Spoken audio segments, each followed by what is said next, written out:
حكايتنا قصة ثورة بدايتها من نص آذار، قصة شعب ذاق المر بيد الظالم والغدار. شرارتها ما هي عصيان، شرارتها أشبال صغار، كتبوا على جدران الحي الشعب يريد اسقاط الفار. وثبوا عليهم ضرب وحرق وقاموا بتقليع الأظفار، وبألفاظ فواحش ردوا غالي يا عرض الأحرار.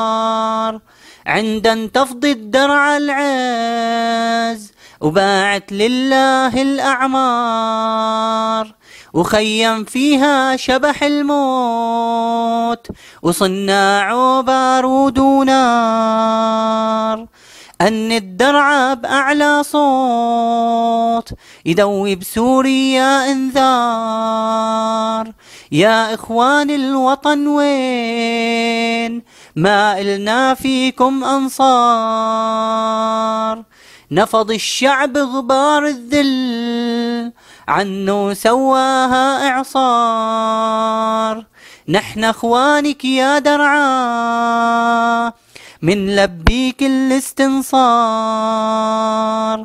برزي ودومة وداريا والميدان برغم حصار. رستن تلبيس وبنياس وحمص تعلمهم أشعار.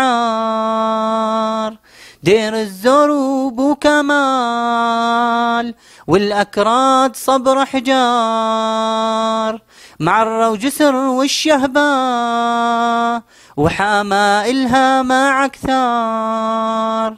يد بيد وصوت بصوت ارحل ارحل يا جزار.